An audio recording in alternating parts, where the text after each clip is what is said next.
Hi friends, அஸ்ஸலாமு அலைக்கும். இன்றைக்கி today breakfast lunch box recipe என்னான்னு பார்க்கலாமா? வாங்க வீடியோக்குள்ளே போகலாம். என்னான்னு பார்த்தீங்கன்னாக்கா, காலையில் 4:30 மணிக்கு எழுந்திரிச்சு தஹஜத் தொழுதுட்டு, குரான் ஓதிட்டு, ஃபஜர் தொழுதுட்டு, யாசீன்லாம் ஓதிட்டு அப்படியே மணி 5:30 மணிக்கு மேலே தான் கிச்சனுக்கு வந்தேன். வந்து ஜாமான் ஃபுல்லாக க்ளீன் பண்ணியாச்சு. அடுத்து பார்த்தீங்கன்னா லஞ்சுக்கு என்ன செய்யலாம் பார்த்தாக்கா, புளியுமே ஊற வச்சுருந்தேன். கொஞ்சம் எங்களுக்குமே சேர்த்து ரெடி பண்ணிட்டேன் புளி தண்ணி. அதுக்கு வந்து நம்ம பொடி நுணுக்கி போட்டு செஞ்சால் சூப்பராகவே இருக்கும். காஞ்ச மிளகா, கடுகு, கருவேப்பிலை, கடலப்பருப்பு, கொஞ்சம் வெந்தயம், எள் எல்லாமே இளம் பருப்பாக வறுத்துக்கலாம். அதே நம்ம தான் மலாட்டை பயிறு, காஞ்ச மிளகா, கருவேப்பிலை நல்லெண்ணெயில் தாளிக்கும் போது அதெல்லாம் போட்டால் சூப்பராகவே இருக்கும் புளி சாதத்துக்கு. அதை தனியாக எடுத்து வச்சுக்கிட்டேன் தட்டில். நம்ம இதை மட்டும் எடுத்து வறுத்து வச்சுக்கலாம். வறுத்து நம்ம பொடி நுணுக்கிக்கலாம். பொடி நுணுக்கி நம்ம புளி தண்ணியில் போட்டு இந்த மாதிரி சாப்பாடு கிளறுனா சூப்பராக இருக்கும். நம்ம எங்கன்னா ட்ராவல் போகிறதுக்கு, ஏன்னா டூர்லாம் போனோம்னாக்கா இந்த மாதிரி ஒரு நாள் ஃபுல்லாக சாப்பாடு ரெடி பண்ணி எடுத்து போனால் சூப்பராக இருக்கும். வறுத்தாச்சு ஆற வச்சுக்கலாம். இந்த பக்கம் வந்து நான் வானல் வச்சு, சின்ன வானல் வச்சு மேகி செஞ்சிட்ருக்கேன் பையனுக்கு. பிரேக்ஃபாஸ்ட்லாம் பார்த்தீங்கன்னா மேகி தான்.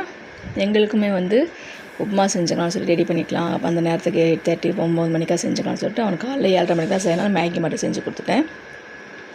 வெங்காயம் தக்காளி போட்டு மேகி செஞ்சால் சூப்பராகவே இருக்கும். வெறும் மேகி மட்டும் செஞ்சால் ஒரு மாதிரி ட்ரையாக இருந்தால் நல்லா இருக்காது. புளி சாதத்துக்கு நல்லெண்ணெய் ஊற்றினா சூப்பராக இருக்குங்க. புளி சாதம், லெமன் சாதத்துக்குலாம் இந்த மாதிரி நல்லெண்ணெய் ஊற்றி செஞ்சோம்னா சூப்பராக இருக்கும். எங்களுக்கு இது மாதிரி செஞ்சால் ரொம்ப பிடிக்கும்.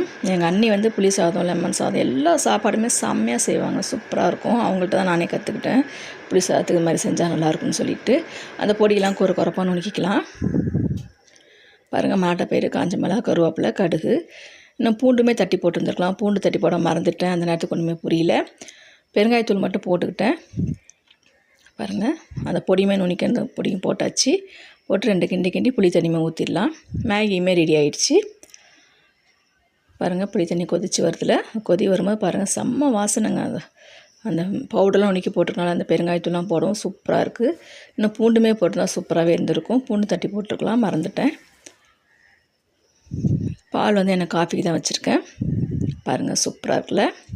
மேலே எண்ணெய் நல்லா எண்ணெய் வந்துடுச்சு. நல்லா சுண்டி போய் சாப்பாட்டில் போட்டு நல்லா கிண்டிடலாம். என் பையனுக்கு வந்து தொட்டுக்க வந்து முட்டை தாங்க ரெடி பண்ணி வச்சுருந்தேன்.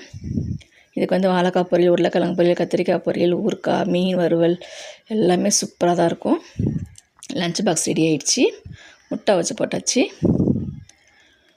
சூப்பராக இருக்குல்ல. சும்மா ஸ்பைஸியாக இருக்குங்க. மழை டைம் கிளைமேட்டில் வந்து இந்த மாதிரி புளி சாதம்லாம் செஞ்சு, லெமன் சாதம் இந்த மாதிரிலாம் செஞ்சு சாப்பிட்டா சூப்பராகவே இருக்கும்ல. எங்களுக்கு மதியத்துக்கு நான் அப்புறமா செஞ்சுக்கலாம்னு சொல்லிட்டு தம்பிக்கு மட்டுமே ரெடி பண்ணிவிட்டேன். புளி தண்ணி மட்டும் கொதிக்க வச்சு ரெடி பண்ணியாச்சு. இந்த மாதிரி காஃபி வர அளவுக்கு காஃபி ஆற்றி சக்கரை தூக்கலாக சும்மா காஃபி தூளுக்கு ஸ்ட்ராங்காக போட்டு குடிக்க யாருக்கெல்லாம் பிடிக்கும் கமெண்ட் பாக்ஸில் கமெண்ட் பண்ணுங்கள். சூப்பரில் காஃபி. வாங்க மக்களே.